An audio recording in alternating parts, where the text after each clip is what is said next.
بسم اللہ الرحمن الرحیم۔ السلام علیکم۔ دونوں رہباؤں کے رنگ ہلدی کی طرح زرد ہو گئے تھے اور رونے لگیں۔ ڈیمونان بگی کا پردہ چاک کر کے کوچوان کی نشست تک پہنچنا چاہتا تھا۔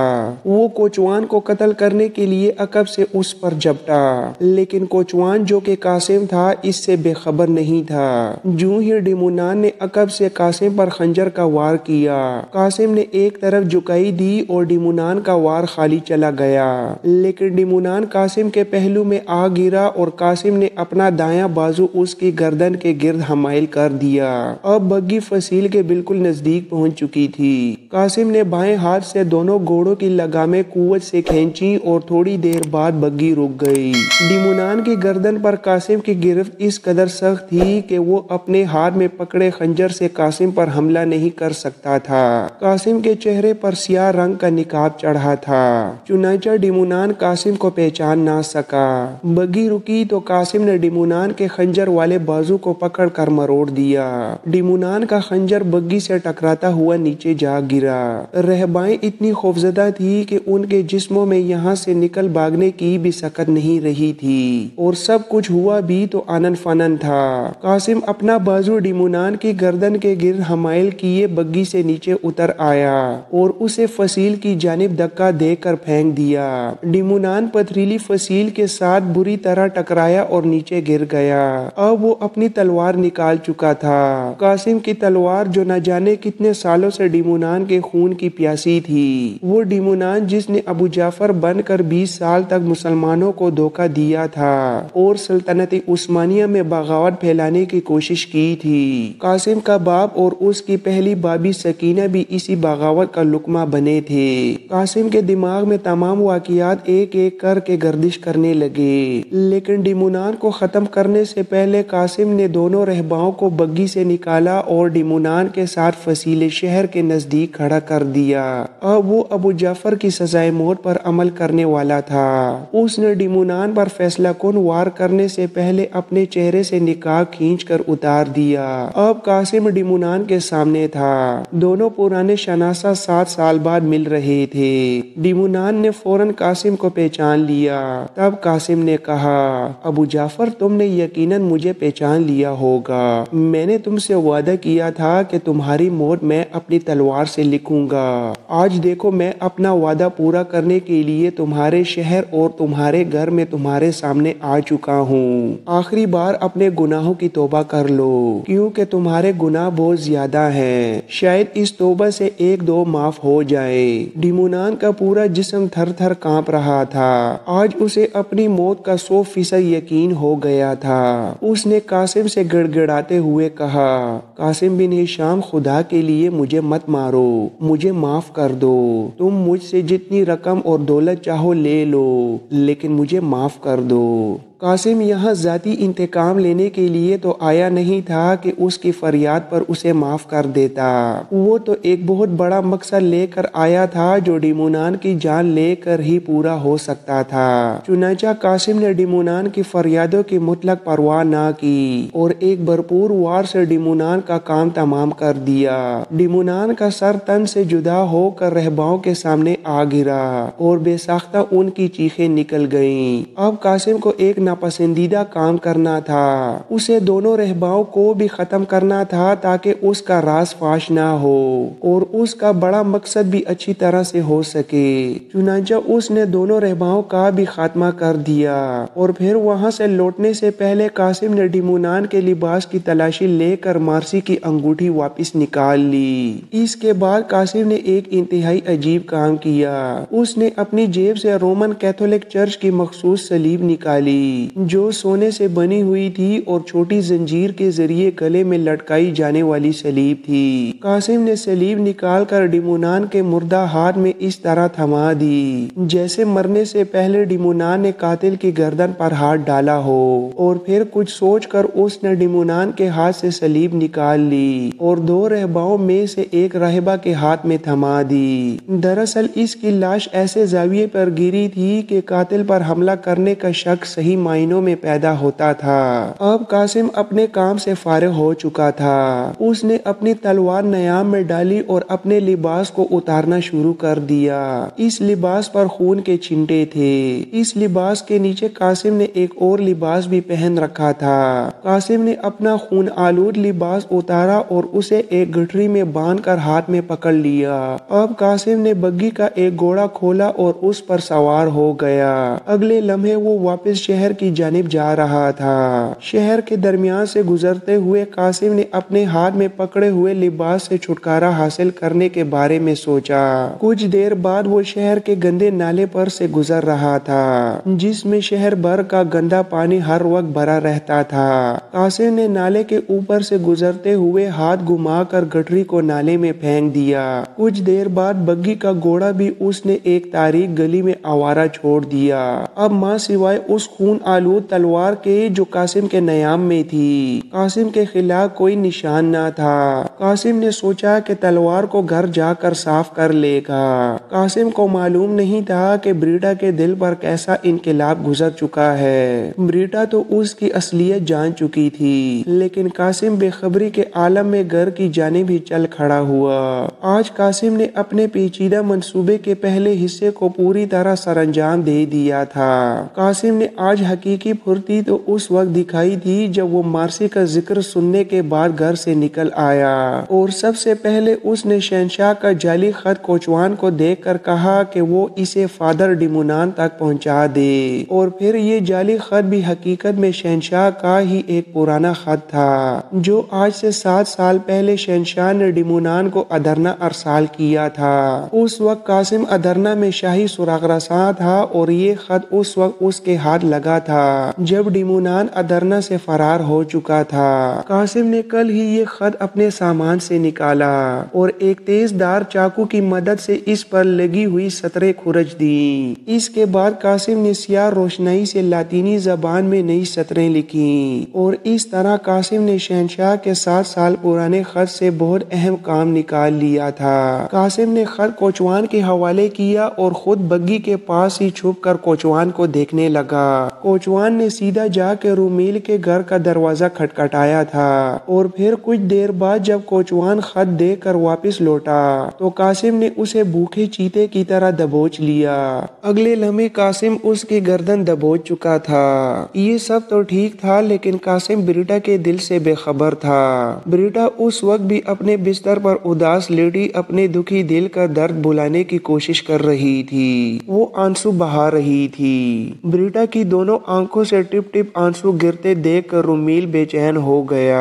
اسے حقیقت حال کی خبر نہیں تھی، چنانچہ اس نے کس قدر ڈانٹتے ہوئے کہا، بریٹا اب بس بھی کرو، تم نے مقدس باپ کی دعوت کرنی تھی کر دی۔ کیا ہوا اگر وہ مجبوری کی وجہ سے کھانا نہیں کھا سکے؟ اور مورگن کا غم بھی نہ کرو، وہ تو ہے ہی آوارہ گرد، صبح سے شام تک شہر کی خاک چھانتا رہتا ہے، آ لینے دو اسے، آج میں اس کی اچھی خبر لیتا ہوں۔ رومیل کے آخری جملے بریٹا کے دل میں نشتر کی طرح اتر گئے۔ وہ جانتی تھی کہ مورگن اب نہیں آئے گا کیونکہ وہ مورگن نہیں بلکہ ایک مسلمان جاسوس قاسم تھا۔ وہ فادر ڈیمونان سے قاسم کی اصل کہانی سن چکی تھی اور اسے صاف اندازہ ہو گیا تھا کہ یہی مورگن ہی وہی مسلمان جاسوس ہے۔ وہ سوچنے لگی کہ اگر مورگن آ جائے تو وہ اس کے ساتھ کس طرح پیش آئے گی۔ اس کے دل نے جواب دیا کہ وہ اسے قتل کر دے گی کیونکہ مورگن نے اسے بہن بنا کر دھوکہ دیا، اور پھر رومیل کی بات سچ ہوئی۔ کچھ ہی دیر بعد بریٹا نے اپنے گھر کے دروازے پر وہی مخصوص دستک سنی جو قاسم دیا کرتا تھا۔ وہ ایک دم اچھل کر بیٹھ گئی اور اس کا دل زور زور سے دھڑکنے لگا۔ پھر سوچنے لگی کہ وہ اس مسلمان جاسوس کو قتل کر پائے گی لیکن وہ رومیل سے چھپانا چاہتی تھی۔ وہ اسی گو مگو کے عالم میں تھی کہ رومیل قاسم کو لے کر کمرے میں داخل ہوا۔ قاسم پر بریٹا کی نظر پڑی اور وہ بستر سے اٹھ کر کھڑی ہو گئی۔ سولٹن اسی بستر پر ماں کے پہلو میں گہری نیند سو رہا تھا۔ رات ہو چکی تھی۔ بریٹا اب قاسم کو ایک ٹک گھورے جا رہی تھی۔ قاسم نے بریٹا کی نظروں میں اپنے لیے عجیب سی تبدیلی دیکھی تو بوکھلا گیا اور گھبرا کر کہنے لگا، بریٹا بہن خیریت تو ہے؟ لگتا ہے مقدس باپ کی دعوت جلد ختم ہو گئی، پر میں کیا کرتا، یہاں سے گیا تو تھوڑی دیر کے لیے تھا، لیکن باہر نکلا تو یہ دیکھ کر دنگ رہ گیا کہ رومن کیتھولک چرچ کے پادری شہر میں کھلم کھلا اپنے مذہب کی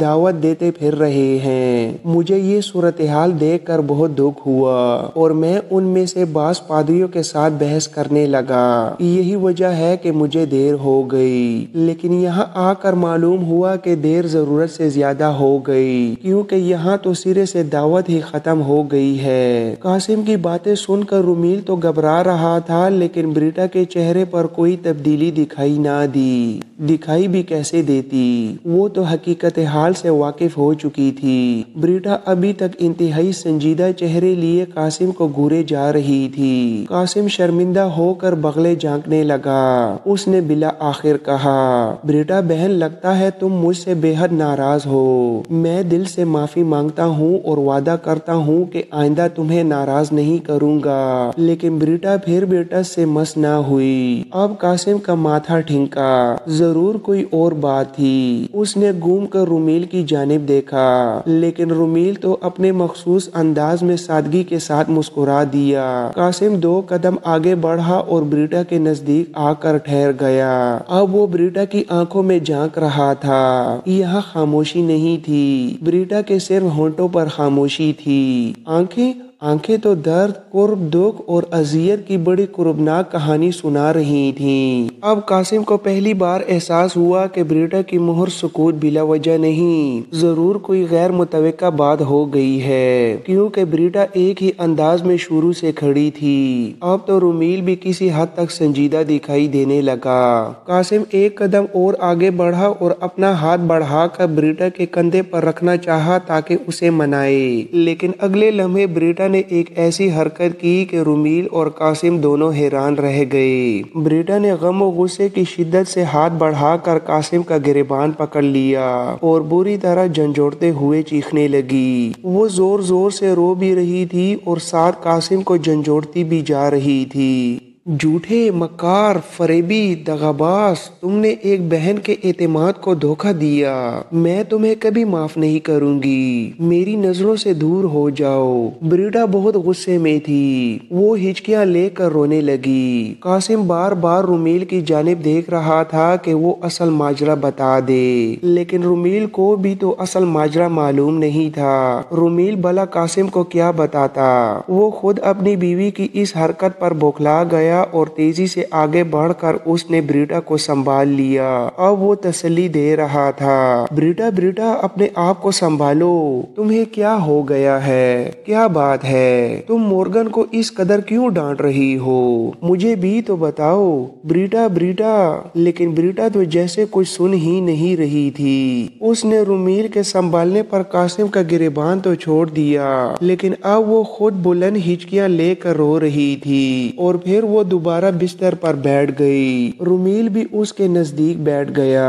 اتنے میں قاسم نے کہا، لگتا ہے بریٹا بہن کی طبیعت ناساز ہے۔ انہیں اپنے دل کی بڑاس مجھ پر نکال لینے دیں۔ انہیں مجھ پر غصہ ہے، آپ انہیں غصہ اتارنے دیں۔ رومیل نے ایک بے نام سی نظر کے ساتھ قاسم کو دیکھا۔ قاسم کو بہت عجیب سا لگا۔ بریٹا کی ہچکیاں رک گئی تھیں اور وہ سسکیاں لے رہی تھی۔ قاسم نے اپنے آپ کو وہاں غیر ضروری محسوس کیا اور وہاں سے نکل آیا۔ وہ اپنے کمرے میں آیا اور سب سے پہلے اپنی تلوار نیام سے نکالی اور اسے سب کی نظر سے بچا کر اچھی طرح دھو لیا۔ اب وہ بالکل صاف تھا۔ اس نے ابو جعفر کے قتل کا آخری نشان بھی مٹا دیا تھا۔ اس کام سے فارغ ہو کر اس نے تلوار نیام سمیت دیوار پر لٹکائی اور خود بڑی فکرمندی کے ساتھ بستر پر دراز ہو گیا۔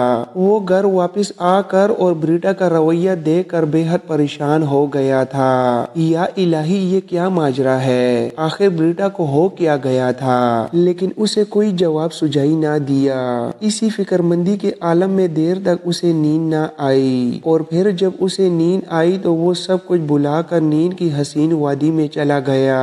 بریٹا نے بہت زیادہ رو لیا تھا اور اس کے من کی بہت سی بڑاس آنسوؤں کے ذریعے نکل چکی تھی۔ وہ دیر تک روتی رہی۔ رومیل اس کا سر اپنے زانوں پر ٹکائے اس سے پوچھتا رہا کہ آخر اس قدر رونے اور مورگن پر غصہ کرنے کی کوئی وجہ تو ہوگی، لیکن بریٹا نے رومیل کو کچھ نہ بتایا، صرف اتنا کہہ کر خاموش ہو گئی، رومیل بس مجھے لیٹنے دو، میرے سر میں شدید درد ہو رہا ہے۔ رومیل نے بریٹا کو آرام سے بستر پر لٹا دیا اور پیار سے اس کا سر دبانے لگا، اور تھوڑی ہی دیر بعد بریٹا سو چکی تھی، لیکن رومیل کو نیند نہیں آ رہی تھی۔ وہ بار بار کروٹیں بدل رہا تھا۔ اس کے ذہن میں بریٹا کے الفاظ گونج رہے تھے، جھوٹے، مکار، فریبی، دھوکے باز، تم نے ایک بہن کو دھوکہ دیا ہے۔ وہ سوچ رہا تھا کہ آخر مورگن نے بریٹا کو کیا دھوکہ دیا ہے۔ وہ دیر تک کروٹیں بدلتا رہا اور پھر وہ بھی خواب خرگوش میں کھو گیا، لیکن آدھی رات کے قریب رومیل کی آنکھ کھل گئی۔ اس نے کروٹ بدلی تو یہ دیکھ کر حیران رہ گیا کہ اس کی بیوی اپنے بستر پر نہیں تھی۔ اس نے سوچا کہ بریٹا کہاں گئی، اور پھر نہ جانے اس کے دل میں کیسا وسوسہ پیدا ہوا کہ اٹھ کر بیٹھ گیا اور انتہائی احتیاط سے آواز پیدا کیے بغیر اپنے کمرے سے نکل گیا۔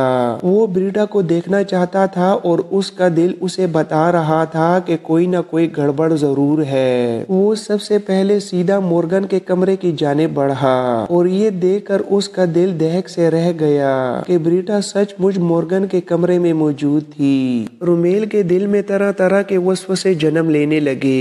اس نے انتہائی احتیاط سے نپے تلے قدم اٹھانا شروع کر دیے تاکہ آواز پیدا نہ ہو۔ کچھ دیر بعد وہ قاسم کے کمرے کی کھڑکی سے باہر موجود تھا۔ یہاں سے وہ کمرے کے اندر دیکھ سکتا تھا۔ کمرے میں مشعل روشن تھی۔ رومیل نے دیکھا کہ بریٹا قاسم کے بستر کے نزدیک کھڑی تھی اور قاسم ابھی تک بستر پر ہی لیٹا ہوا تھا۔ رومیل کا دل یہ منظر دیکھ کر بہت تیزی کے ساتھ دھڑکنے لگا۔ اس کی سانسیں اپنے سینے میں اٹکتی ہوئی محسوس ہوئیں۔ وہ مشعل کی روشنی میں اندرونی منظر پر غور کرنے لگا۔ اس نے دیکھا کہ بریٹا اب قاسم پر جھک رہی تھی، اور پھر وہ قاسم کے سینے کی جانب جھکی ہوئی دکھائی دینے لگی۔ رومیل کے ہونٹ اور حلق خشک ہو گیا۔ بریٹا قاسم کے سینے پر جھک کر نہ جانے کیا کر رہی تھی، اور پھر اچانک بریٹا سیدھی ہوئی۔ اس کا دایاں ہاتھ فضا میں بلند ہوا۔ رومیل کو بریٹا کے ہاتھ میں ایک چمکدار خنجر کی جھلک نظر آئی، لیکن اگلے لمحے وہ کچھ نہیں کر سکتا تھا کیونکہ بریٹا خنجر کا وار کر چکی تھی۔ بریٹا اپنے منہ بولے بھائی قاسم کے سینے پر خنجر کا وار کر چکی تھی۔ رومیل نے آنکھیں بند کر لیں۔ اس سے دیکھا نہ گیا کہ مورگن جیسے بہترین سپاہی کو یوں ایک عورت بے خبری میں قتل کر دے، لیکن اب وہ کچھ نہیں کر سکتا تھا۔ وہ تو کچھ اور جان کر یہ سب کچھ دیکھنے آیا تھا، لیکن یہاں تو کہانی ہی کچھ اور تھی۔ بریٹا نے مورگن کو قتل کر دیا تھا، لیکن یہ کیا؟ رومیل کو ایک اور منظر دکھائی دیا۔ قاسم بچ گیا تھا۔ جس وقت بریٹا ایک بہن کی حیثیت سے قاسم کا ماتھا چومنے لگی تھی، اسی وقت قاسم کی آنکھ کھل گئی تھی، لیکن مکر کر کے پڑا رہا، اور جس وقت بریٹا ایک عیسائین بن کر مسلمان جاسوس کو قتل کرنے جا رہی تھی، قاسم نے پوری طرح آنکھیں کھول دی اور بریٹا کا خنجر والا ہاتھ پکڑ لیا۔ بریٹا قاسم پر تو جھکی اس لیے تھی کہ اس نے دنیا میں ایک بھائی بنایا تھا اور وہ اس بھائی کو آخری وقت میں پیار دینا چاہتی تھی، لیکن بریٹا قاسم کا ماتھا چومنے سے پہلے رک گئی تھی۔ اسے خیال آیا کہ چالاک قاسم جاگ نہ جائے۔ اس نے اپنا ارادہ بدل دیا اور دل پر پتھر رکھ کر دین مسیح کے اس دشمن کا کام تمام کرنے کے لیے وار کر دیا، لیکن قاسم تو پہلے ہی جاگ چکا تھا۔ چنانچہ قاسم نے بروقت اس کا ہاتھ روک لیا اور مسکراتا ہوا اٹھ کر بیٹھ گیا۔ کیا بات ہے بہن، مجھ سے کیا قصور ہو گیا ہے جس کے لیے تم میری جان لینا چاہتی ہو؟ تم دغاباز ہو، تم نے ایک بہن کے اعتماد کو دھوکہ دیا ہے، تم نے مجھے اپنی محبت کی جھوٹی کہانی سنا کر مجھے دین مسیح کے خلاف استعمال کیا ہے۔ میں تمہاری جان لے کر اپنا قرض چکانا چاہتی ہوں، میں تمہیں زندہ نہیں چھوڑوں گی۔ بریٹا بہت غصے میں تھی۔ قاسم بھی حیران تھا کہ آخر بریٹا کے سامنے اس کا راز کیسے افشا ہو گیا۔ وہ یہی سوچ رہا تھا کہ بریٹا نے پھر کہا، تم نے مارسی کو ورغلایا اور اسے دین مسیح کے خلاف استعمال کیا، اور پھر مجھے استعمال کر کے تم دوبارہ اپنے مذموم مقاصد حاصل کرنا چاہتے تھے۔ میں تمہاری حقیقت جان چکی ہوں، تم مورگن نہیں قاسم بن ہشام ہو۔ اب قاسم کے لیے مزید چھپے رہنا ممکن نہیں تھا، اس کا پول کھل چکا تھا۔ اس نے کچھ کہنے کے لیے سر جھکا لیا۔ بریٹا اسے کیناتوز نظروں سے دیکھ رہی تھی۔ یکلخت وہ پھوٹ پھوٹ کر رو پڑی اور ہچکیاں لیتے ہوئے کہا، مجھے تم سے یہ امید نہیں تھی، تم مجھے پہلے روز بھی بتا دیتے کہ تم مسلمان ہو، تب بھی تمہیں اپنا بھائی بنا لیتی۔ میں تو مسلمانوں کو برا سمجھتی ہی نہیں تھی۔ ہائے ایک وہ مسلمان جس نے دوران جنگ با اختیار فاتح ہو کر بھی میری اس وقت مدد کی جب درد زچگی میں جان دینے والی تھی۔